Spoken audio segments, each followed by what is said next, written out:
Hi, everybody. Thanks for tuning in to the Coaching Call podcast. On this podcast, we'll cover various types of coaching by trainers in sports, martial arts, fitness, and business. We'll discuss each coach's methods to getting the most out of their respective athletes or clients and how they attempt to change the platform in which they coach. Join us on a fun adventure as we discuss unique coaching styles. Coaching is a universal part of how we get others to get something done. Join your host, Rafael, and his guests on this unique journey in coaching. Hi, I'm Sifu Rafael, and this is the Coaching Call podcast. If you enjoy this episode, please subscribe and leave a review. This episode was made possible by listeners like you. Daria, thank you so much for joining me on Coaching Call. How are you? I'm very well. Thanks for having me here, Sifu. Absolutely. And you're coming all the way from Israel. I love it. Well, now we can connect from anywhere in the world. That's brilliant. I love that. Yes, it is a great thing. So one of the things that I love doing is getting to know my guests. And one of the best ways, I think, is if we go from your childhood, right? Where were you born, and who would you say influenced you before even the age of 10 or around that time? Oh, that's a great question. I was born in the middle of Russia, in a small town. And like every Russian girl, I loved ballet and loved watching ballet. I wasn't very small girl in that age, but anyway, I was jumping around my apartment pretending to be a ballerina. Nice. And did you ever study ballet? Did you ever go to classes, anything like that? No. Didn't happen, I was huh? I was more into kind of music. I was playing the piano, but like dancing and sports was never my thing at that time. It's kind of a nice thing to pretend that I am a ballerina rather than be a ballerina.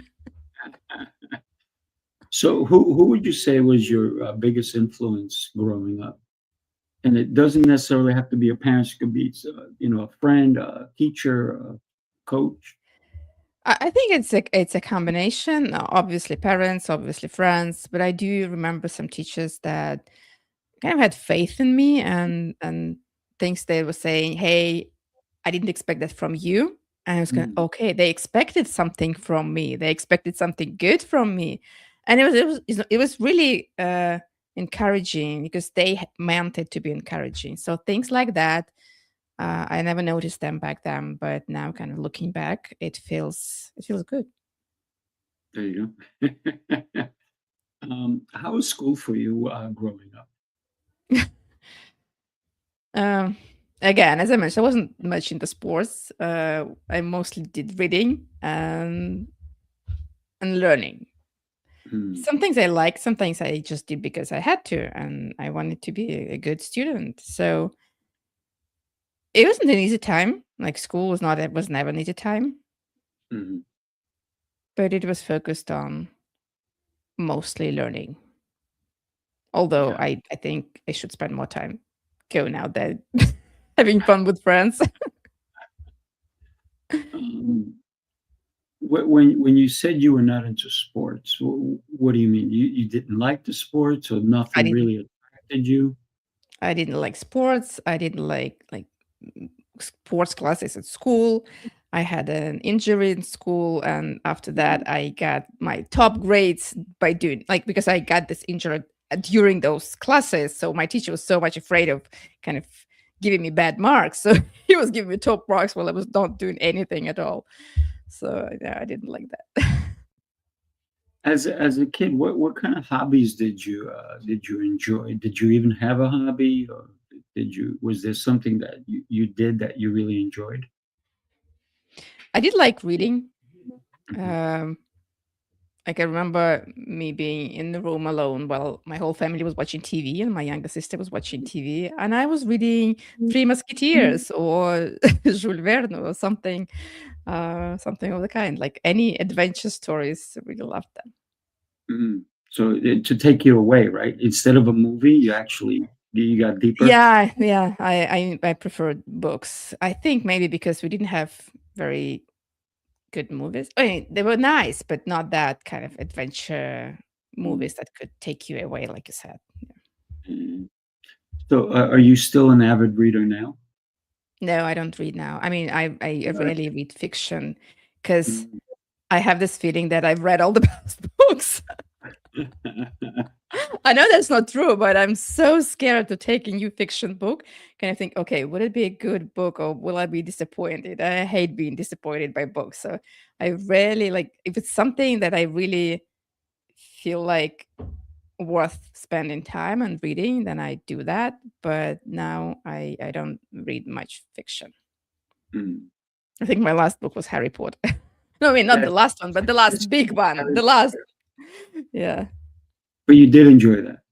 Oh, I did. That was a lot of adventure, right? That was a lot of adventure. A lot of adventure. Um, when you think about your life when you were a child, what's one thing that stands out for you? Oh, there are a lot of things. Pick one, the major one. The major. I'm putting you on the Well, I spot, I think, but know. yeah, I mean the way we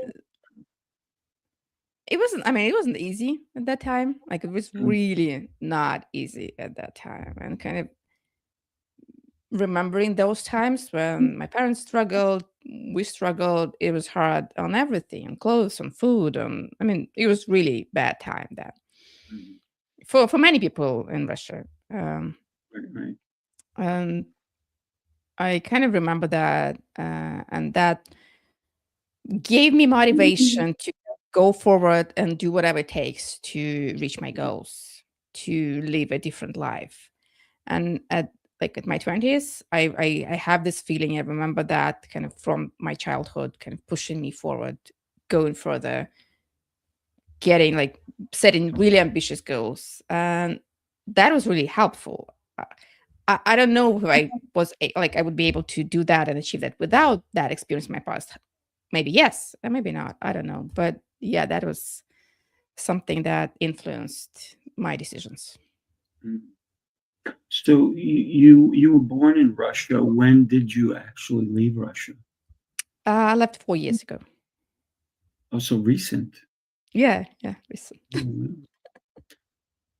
When did you start getting into technology, into AI, and all of these things? Because we're going to talk about some of the things that you're doing, right? But when was that? How long ago? Was it computers? Was it a class? I did. We did have a computer at home. Well, one of the first computers, over there. I did something on the basic language, Mhm, some programming then. But I mean, I'm not a tech person. Definitely, it's just like I have this curiosity for things and for mhm, technology, and then I was in HR, and I was kind of very curious again about HR tech and like different tools and platforms and what we can do for performance and for learning and how we can use technology to like enhance our skills and help organizations grow. And like the technology we all having now and exploring and excited about is AI. So obviously that's kind of a next natural step for me to see, okay, how does it help us? And then when I learned more about it, there were also questions like, how does it influence us? How does it influence our cognitive ability? How it influences our collaboration? How it influences team dynamics, and the way organizations are structured. So all of those questions are really interesting, and they're not tech questions. They are right. human questions, but technology impacts our lives a lot. So we need to know how it works. And it's impacting even more, right? Yeah. It's medicine has really been impacted by technology. Operations are being impacted, lasers, all these different things, and it's all based on technology. Do you believe that we will expand our lifespan based on technology? I do. Well, we see that like our life expectancy is longer. We live longer and healthier lives because of technology, and obviously, the more technologically advanced we are, the longer lives we should live. So, yeah, It's interesting. I was talking to somebody who has several patents in AI, and he said that within not too long from now, people will be able to live to at least 150, or if not more. Would you want to live that long? Sure. I mean, unless I am cognitive Right. able. Likewise. Yeah, yeah. No doubt. And we can accomplish so much more if we're able to be around longer, as long as our cognitive is still there, right? As long as we can um, function. And I think movement is also one of the most important parts of that, because you don't want to be tied to a bed for the next 50 years, Exactly. right? Uh, once you reach 100, you're like, okay, I'm in a bed now, and that would not be a life that you want to live, right? Yeah, I mean, just today, I mean, just really today, I heard a report, like I saw a report that tells that if you do 1 hour physical exercises of different kind, not just running or not just cycling, but of different kind of doing mix, 1 hour a day, your life expectancy will be 25% longer. 25% by doing those exercises. I am into sports now. See, I'm now doing that now. it makes sense, right? It's not like you're going to go play football or soccer or hockey and all that, but activity, I think, is so important. This is what one of the programs that I run is called Sifu's Mind Body Method, and that's one of the most important aspects is movement, right? Any kind of movement, just walking makes a huge difference in our lives. Sure. So you talked about you were an HR, right? Tell us about that. How did you even consider that that's a career path you wanted? How did you even Accident. get to HR, right? And for those of you That who are like, happened. HR, it's human resources, right? I never knew about HR when I was again growing up. We didn't have human resources as a like a university degree. My degree is a teacher of English and German. Mhm. And so when I kind of graduated, I thought, okay, what I want to do when I grow up, because I didn't want to be a teacher. I Right. didn't want to go to school. And so I found an opportunity, like after several times, I found an opportunity in Mhm. learning and development function in Deloitte. And I applied there because I love learning. Uh, I love teaching people. I was attending some trainings myself, some personal development trainings. I studied um, learning NLP, like neuro linguistic programming, and so I was very curious about how adults learn. So I joined that, and then kind of gradually from learning specialist to learning manager to head of L&D to head of organizational development to chief people officer in different companies. That was kind of my gradual growth in HR. Mhm. Very cool. Very cool. And how long did you do it for? I think more than 15 years with some breaks, Mhm. like maternity leave breaks, but yeah, it's about 15 plus years. Mhm. Look at that. Nice. Good for you. um, what would you say is the biggest lessons that you learned when it comes to human development in HR that people either do or don't do? Well, I'd say for me, you motivate people because people are motivated themselves. You can demotivate people. Mm, And when people come to your company, they are motivated, they engage, they want to work, they are so like into it.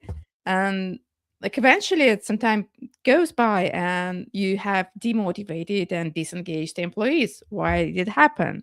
So that's kind of a curious question that I asked myself, where do those people come from? Because they join very motivated and I see them when I interview them. I see how eager they are to work here. So yeah, building the culture that actually lets this motivation stay is my biggest learning insight from working in HR. mhm.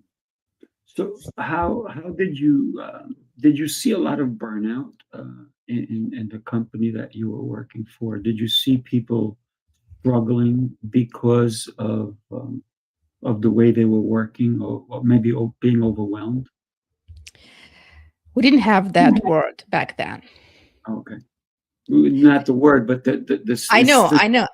Again, right? when there is no kind of notion, you don't know what to look for. So when you see someone struggling, now you might guess, okay, is it person? Is it burnout? Is it laziness? Is it what lack of motivation? Is it the wrong position? Mm, We didn't have that option then. I didn't know about that. What I did is I saw a lot of frustrated people. Like mm, that's how I mean I saw them. I knew that there were people who are struggling to keep up with the pace of how business is growing, how business is developing.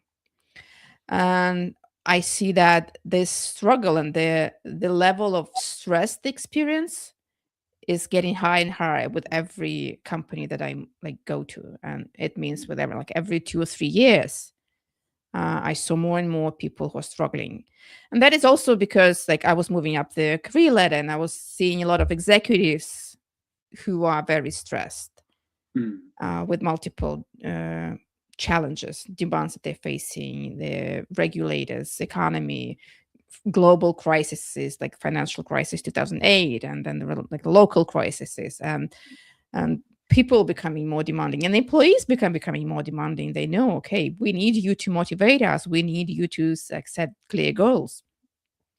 So well, yeah, I did see a lot of people, and I still see them a lot. mm. Now the question is, did you ever feel that for yourself? Burnout, too much pressure, I did feel working. too much pressure. I did feel too much pressure. I don't think I have experienced like real burnout because I don't know. I think I have something that whenever I feel like a lot of pressure and I cannot do anything about it, I kind of Mm. change jobs. That's kind of smart. I'm done with And with this. Let's move on. Right.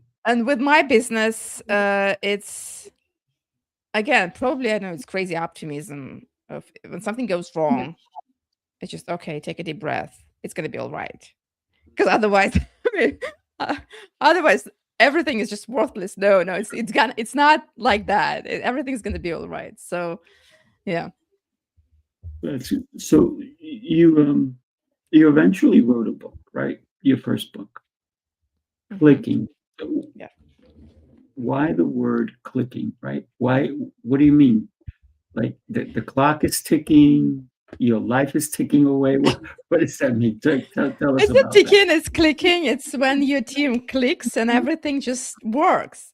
And it's Everything actually an works. acronym. And it's actually an acronym for click with a framework click. When you build a team that has like built on 5 pillars. First is clear purpose. Teams need to be very clear on how they work together. Then it's linking connections, how people are connected with each other and broad organization. And it's integrated work, how what are the work norms and rules, how we work together, how often do we meet, where like how we structure our KPIs and metrics, and how we measure results and success. The fourth one is collaborative decisions, how we make decisions as a team, what Mm, decisions are left for leaders, what are decisions for individual contributors. And the fifth one is knowledge sharing and feedback, is how we grow and learn as a team. So when you mm, have clear purpose, linking connections, integrated work, collaborative decisions, and knowledge sharing, it'll make your team click. mm. I like it. Pretty cool. Pretty cool. And so what was the catalyst that you said, I need to write this book? Um, what made you say that this is what I believe, but others need to also understand what I'm sharing here? And you see, I'm taking notes, right? You're cool. There are two reasons. One is very selfish. As I think better when I write things down. I kind of get clarity on what is it I'm doing when I write things down. So I've done a lot of work with teams, with leaders, doing like team coaching sessions, consultancy, and it's kind of inventing the wheel every time. And I went, okay, I want more clarity on what is actually working. and then kind of getting together all the frameworks and tools that we're using, like how do you create team norms, how do you make decisions, how you bring clarity in like making decisions and decision making authority. And that's the first thing, and that's when I started to collect those things. And then I have people who can work with me, and I also have people who cannot work with me, or maybe don't want to work with me. They want to work with someone else, or they can do it themselves. I love doing things myself. It's not always I go to hire a coach. Sometimes I read a framework and I try it out. So there are people like that. Like, so for those people, this is the book where they can read and do things from it, because I wanted it to be really practical. There are templates, there are workshop scenarios, there are frameworks, very applicable for most of the teams out there. So anyone who can read it, just take it, try it out, and see how it works. Very good. Very good. I like it. And how long ago did you write that book? I started writing this book in 2020. I wrote about half of it, didn't finish. Dropped it for about a couple of years. Then I started again in 2022. That was the year when I moved from Russia to Israel again. Didn't finish. And then at some point, I think it's kind of was in me and kind of growing there. And in 2024, I started again. And in 2025, August, it was published. Very good. Very good. So there was some procrastination on there, wasn't there? Oh, yeah. a little bit, or a lot. 5 years of procrastination. I mean, in between. Yeah. It's not so much procrastination. It's lack of clarity. Like now I know it's lack of clarity. There was an old wine commercial on television many years ago in the U.S., and it was Paul Masson. It said, "Serve no wine before it's time." So the timing wasn't right for the book, maybe, right? Yeah. So I love that saying, and it's not procrastination. It wasn't the time, right? I have a lot of people who keep asking me to write a book. I have people who are constantly asking me to be in their book. And I've kind of refused a couple of times. And then I've been in 3 books, but with hesitation, because I didn't want to put out there what's not ready for me to put out there. And I've already written like 90 books, but I will not put them out because I'm not ready for them to come out. And when the right time, they'll come out, right? And I've literally actually almost finished. I mean, they're all done, but I mean, really almost went to decide I'm going to publish. And I'm like, no, I'm not going to do it now. So, it's not, for me, it's not procrastination. It's timing. Right? So I want to make sure that everything aligns, all the stars align. And some people say, just do it. What are you waiting for? But sometimes it is what it is, and I don't want to fight with the process that I'm going through. And it seems like you did the same. Right? Yeah. But I'll be waiting for your book. You and many others, right? One day I'll make sure you get a copy once it comes out. Cool. Right? Yeah. But then you also you're the co-author of the AI Revolution, and the creator of Aidra.AI. Wow, what does this all mean to me? Talk to us about that concept and ideas and so forth. Again, I learned by the AI Revolution, the co-author of that. What is that all about? It's a book where like several people, AI experts, got together to write about how AI is influencing our lives, and there were different perspectives: AI in customer support, AI in sales, AI in different spheres. And I was my chapter is about critical skills team needs in the era of AI, because again, AI is influencing how we think and work together, and teams need to have certain skills that are not tech skills first to be able to collaborate with AI. And again, a lot changed since then. And I've learned a lot more about how AI influences our brain, how AI is influencing our language when it comes to collaborating with teams and AI. So that book was one of the my first steps into learning. And again, I learned by writing, by sharing, by teaching, by doing, um, about AI. Very good, very good.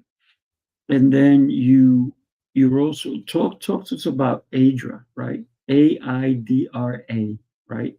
Dot AI. Aidra. What is it? Because there's so much AI out there now. What is the difference with the one that you have currently? It's my pet project. Again, everyone is playing with AI. I'm playing with AI, obviously, because if I want to know how it works, I need to create something. And Right. I've tried different no code platforms, zero code platforms. I tried write code myself with the help of AI. Kind of see how it like plays out in different aspects. And for now, it's basically my voice. Right? It has all the knowledge that I have, my book, my articles. And so people, when people ask questions, they don't have access to me. They can have 24/7 library of everything that I share with the world, and I share with my clients, and they can ask questions and get responses. Very cool. Very cool. So, how did you even know? Because you said you didn't have the technology. How did you even know how to go and create something like that? Because that's very interesting. Oh, you well, now the easiest answer would be ask ChatGPT. How to uh create your AI. Yeah. how to create something like that. But at that time, I don't know, it's just being open to signals and seeing, talking to people, hearing what other people are doing, looking for some examples. Again, there are a lot of platforms and tools that support any non-technical person do almost Mm, anything. Like you can do in any app without writing a single line of code, mm, without even looking at single line of code.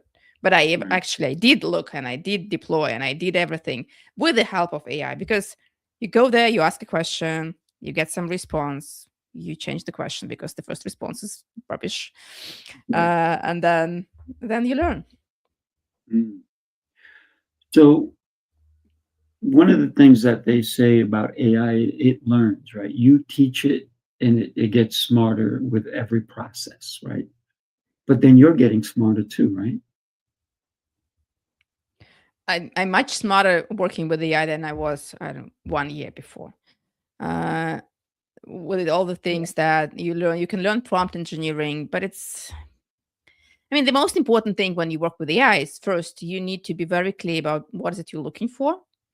And second, um, you need to have a kind of expert check. So how do you learn something when you're not an expert and you don't know what you're looking for? You Mm, break it down into small, small, small pieces. And you start small. And like the thing, for example, I'm trying to do an RAG database with the help of AI, so that it has, again, all of my knowledge, all of my database, all of my drafts and everything, so that I can pull it up whenever I need it. And I have no idea how to do that. I have no idea what it even means. So I kind of go to ChatGPT and ask, okay, what does it mean? Why do I need that? What if I use it for this purpose or for that purpose? Kind of asking different questions, so that, okay, I have an overview. I know what it's about. I know that I need it. And then, okay, give me step by step, give me overview of the steps, and then let's go step by step, how I can do that. So you need to learn how to learn with the help of AI. why'd you name it Adra? Well, I was chatting with AI, saying, give me a list of names that I kind of sound technological and that domain is free. Mm, So it gave me some options. Uh, okay, there was Aidra there, and then I checked the domain. The domain was free, so I registered. And then, yeah, 1 year later, someone says, "Hey, well, that looks familiar. That looks like Daria, but it's just Aidra, same letters." Really? So it's just a matter of just changing things around, right? And then you get a different feel. Yeah. But you didn't realize it. I didn't. I didn't. Yeah.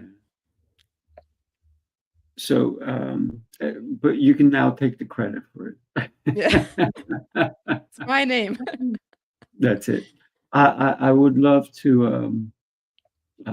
So a couple of people are saying hi to us. Gabby, thank you for being here with us, right? And Emilio, I really appreciate you guys. What I want to do is we talked about movement earlier, and I want to share a video with you based on movement. So take a look.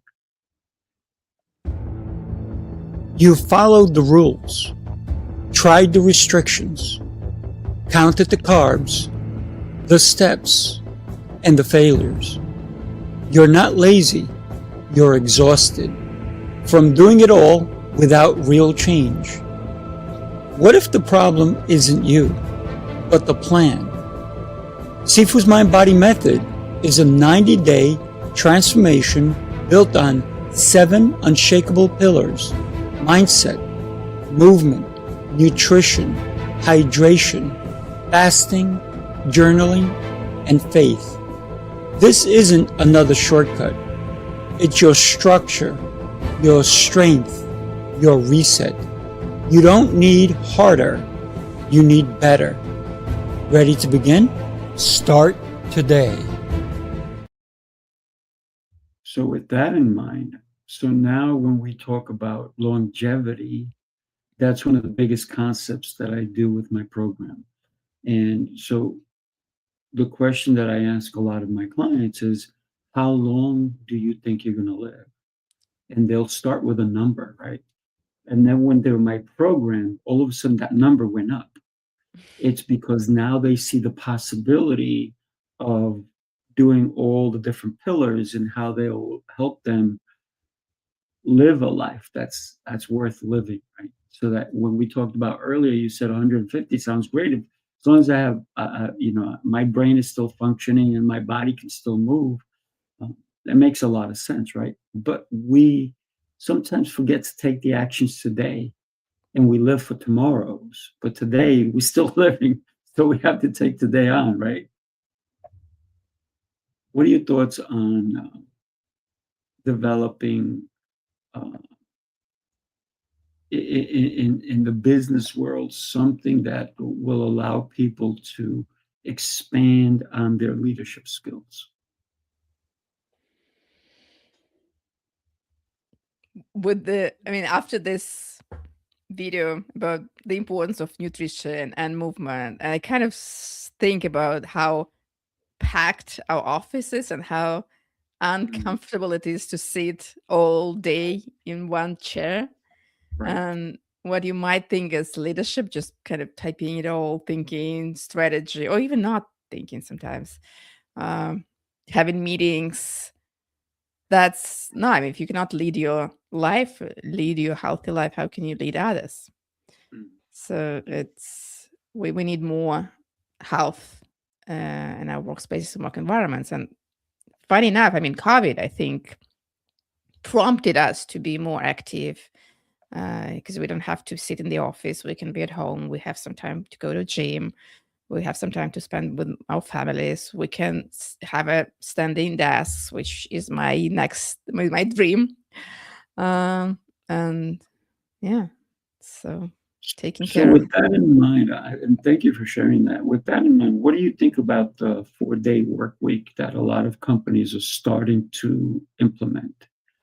So it I mean, gives them 3 days off.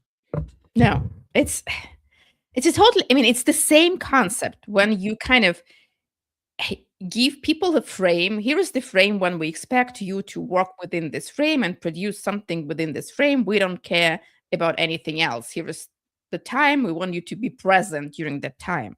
Whether it's 4 days, 5 days, 6 days, 3 days, it's still the same concept.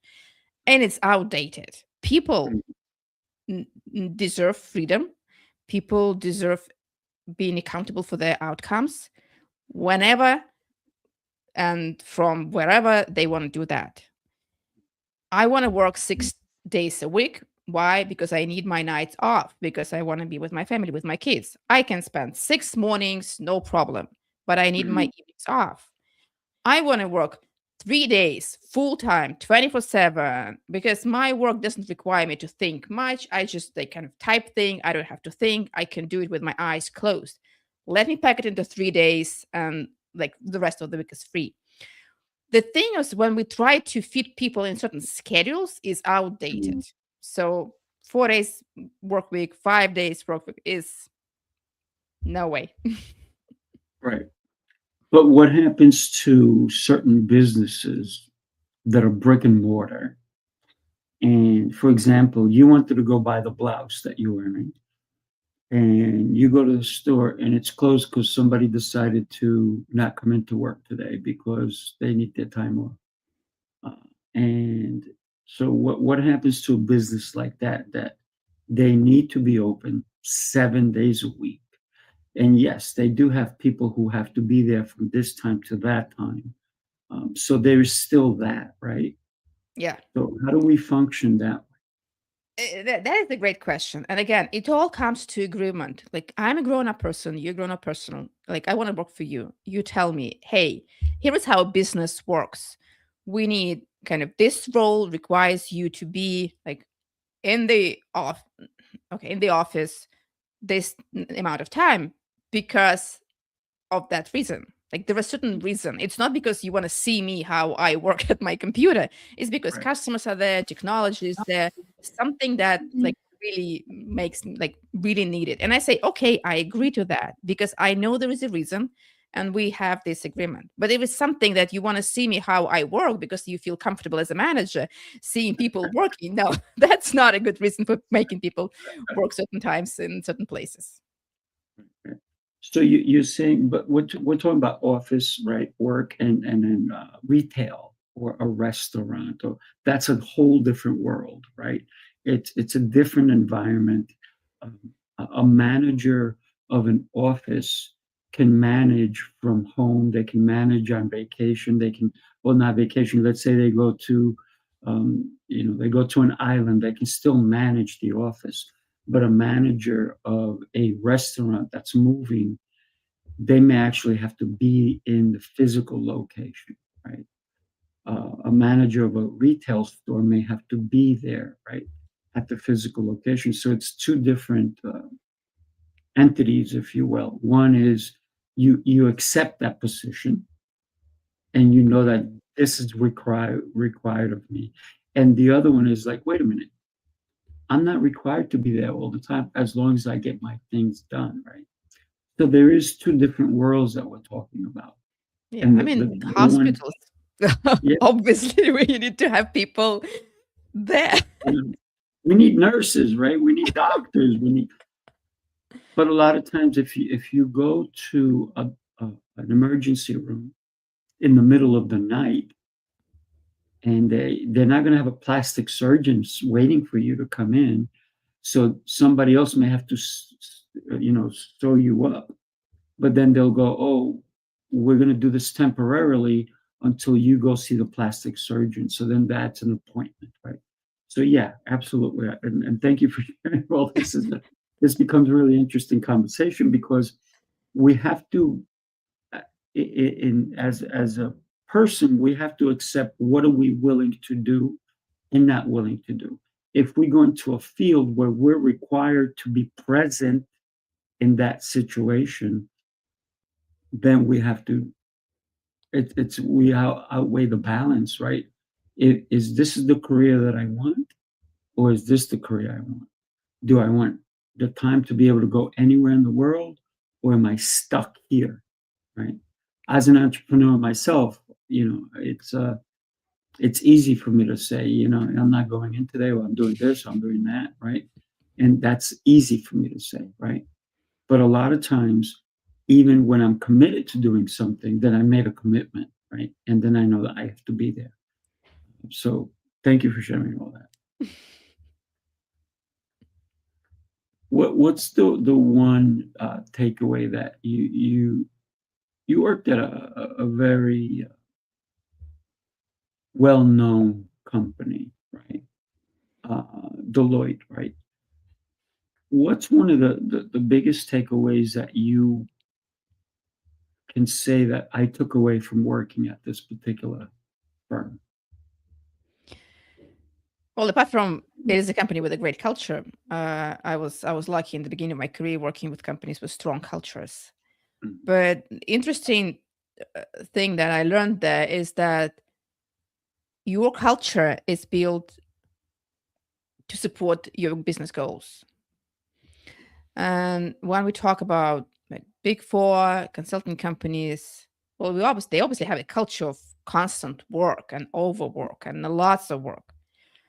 But it's an agreement. People know what they're like when they join this company. They know what to expect. You're gonna work your ass out. Sorry, 24/7 for the first 5 years, Mm. but then you can get the promotion, and that promotion opens a lot of doors. You can go to executive level in to client. You can like grow to partner level. But those first 3 to 5 years is you're going to work a lot, no private life, nothing, just this. And this is an agreement. Everyone knows about that. And everyone respects that. And no one says, hey, I work too much. Because I mean, you're here because you agreed on that. On the other hand, I was working for a Swedish company. That is a totally different story. When you need to have fika every 2 hours, it's the time when they have tea, like a break when they can talk and chat and have their coffee. And fika time is super critical and very important. And if people feel sick, they don't go to work. They call in. I guess, how can I do that? I need to walk my dog. So I need to go out, walk my dog, and maybe then come back. And again, this culture and this company is serving companies' goals. We want people to feel happy, relaxed, and make our clients happy and relaxed. So you don't just build a company like Deloitte or like Google or like Meta. You build a company a culture that you need. So culture is very important for success, isn't it? It is very important. If you don't pay attention to culture, Mm. some kind of culture will emerge, but will it be the one that will help you? Right. Yeah, I like that. Um, and one of the things that for me it's always about how can we help, right? And you talked about that, right? The culture is going to help the clients. It's going to help the employees so that that business does succeed. Yeah. Daria, what's next for you? Well, again, with this open new opportunities, human AI collaboration, that's kind of my focus of this year and maybe a few years ahead. And how we work with AI, how we collaborate with AI. How do you manage a team of AI agents? How do you manage a team when you have 3 people and 1 agent? And how do you make them work together and collaborate? How do you solve conflict when, and there will be conflicts between the people and agents, because we kind of perceive them as interns, someone who's helping us, something who can either support or argue back or do something wrong. Who is to blame when AI is going wrong and doing something that's unexpected? Who is there to solve that problem? So yeah, that's really curious about how that's gonna evolve and helping leaders and teams go through this AI transformation. I'm working with a few companies that go through this AI transformation, and they make mistakes, but we try to make it the best way possible through collaboration and kind of step by step trial and error. Nice, nice. Where do you see business for yourself with AI? Well, I do see again some AI agents helping with my business. Still kind of playing around with that. No, like one small working agent, but maybe it will be more. We'll see how it goes. And I mean, it's gonna be part of life. It's not just business. Like it's how you work. It's smart homes. It's It's medicine. It's who's looking at your X-ray, whether it's AI or a human, or maybe it's first AI and then human, and Right. things like that already becoming an integrated part of our life, because a lot of tools, a lot of platforms are integrating AI. While we're talking, somewhere someone's AI is transcribing what we talk and creates summary out of it. So it's Right. probably become something that we don't even notice. How would you feel comfortable if you went to a restaurant and it was all AI run? Your food is prepared. I was in Texas, and this robot came over, and you can punch in your food order, and then it goes away, right? And so I'm okay with that kind of. I still would prefer a person, right? Because maybe you want to ask what's in it, what's this, what's that. But then what if it went to the kitchen and it was all bunch of AI robots making your food? Would you be okay with that? I would definitely be okay with robots cooking my food. I would probably even trust them even more. Yeah. Less But germs, right? I'd like to see a person greeting me and saying, "Hey, welcome. We're so happy to see you." I think that an AI chef, which is going to take jobs away from actual chefs or cooks or whatnot, um, less contamination, right? Less chances of error, and the food will always come out good.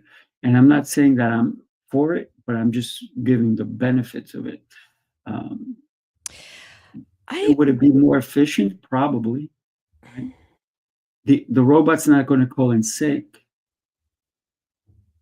It may need to be repaired, but it's not going to call in sick, and it's going to be there. It's not going to sweat over your food, right? It's not going to have to take a There still cigarette will break. be chefs. There still will be chefs. Because again, robots, they cannot operate without human expertise. So There you all go. these things humans will replace us.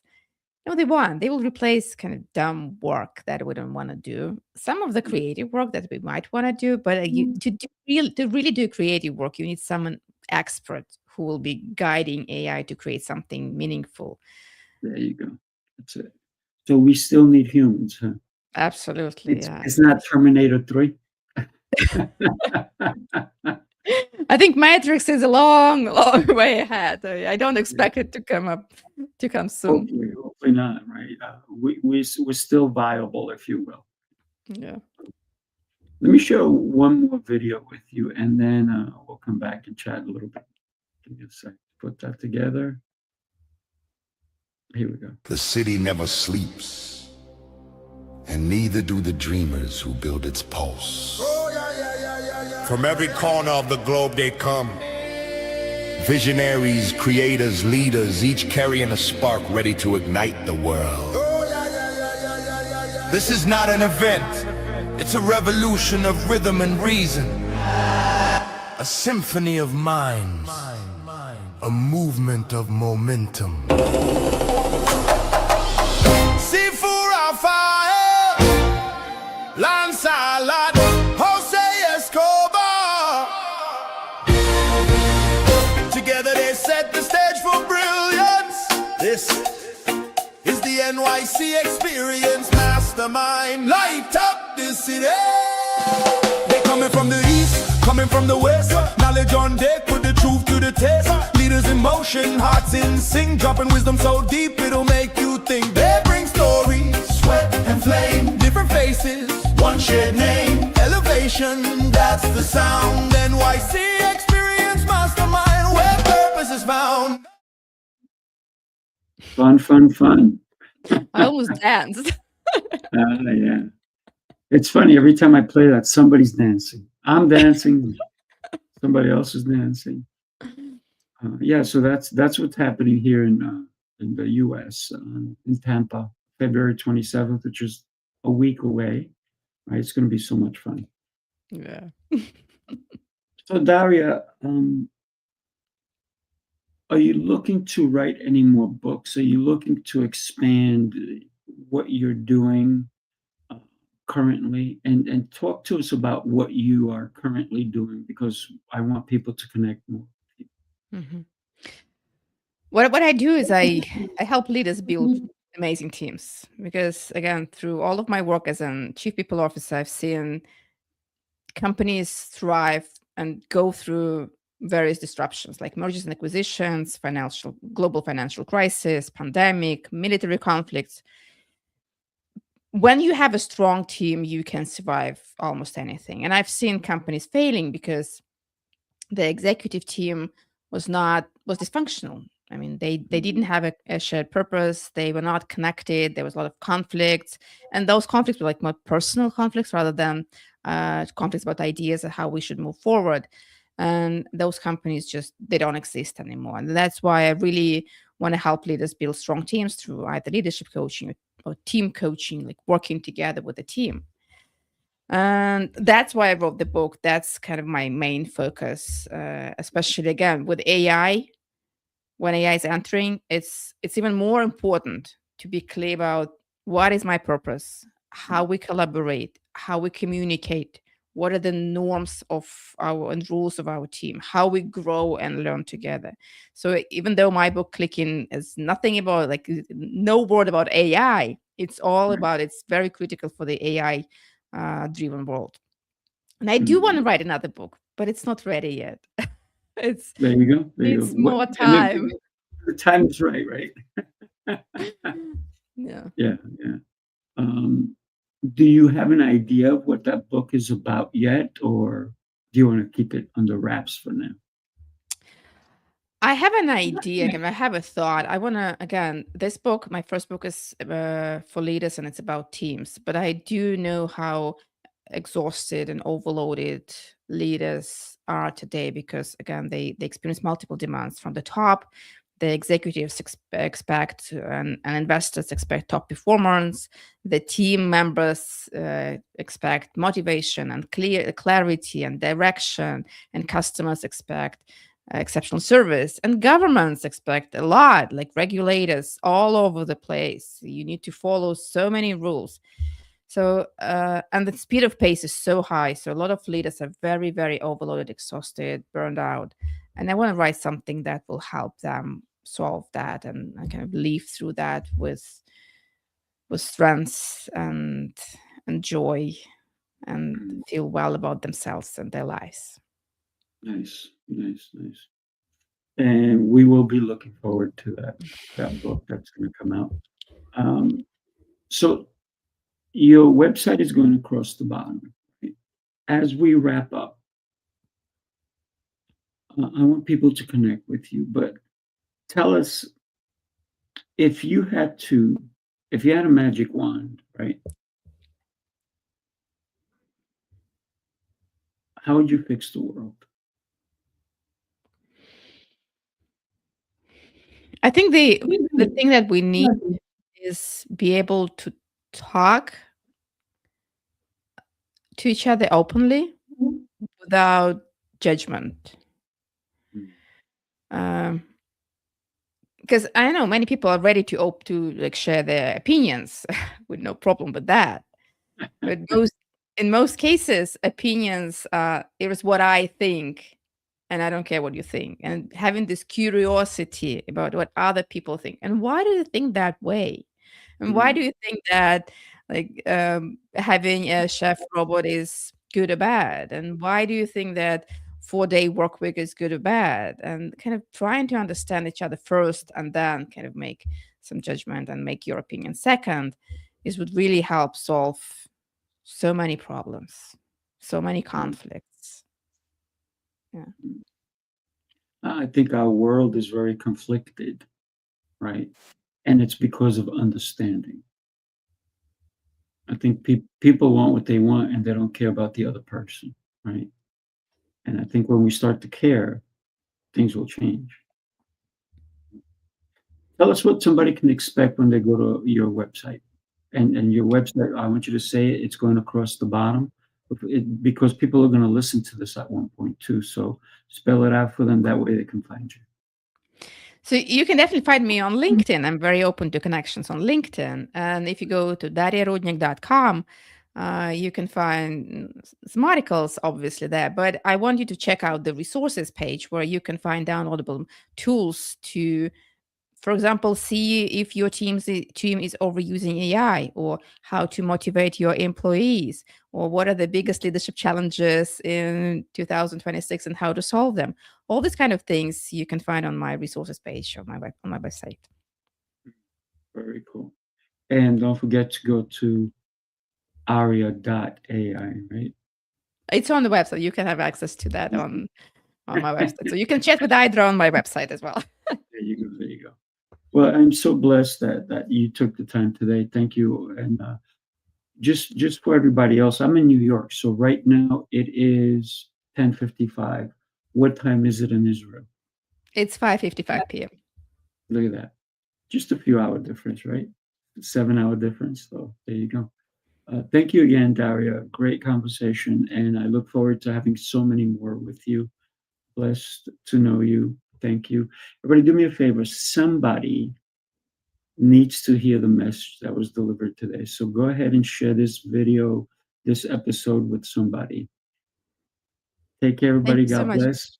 Yeah, Thank you. It was a absolutely. great pleasure talking to you. Thanks for your questions. I really enjoyed this conversation. Thank you. Me too. All right, everybody. God bless. Take care.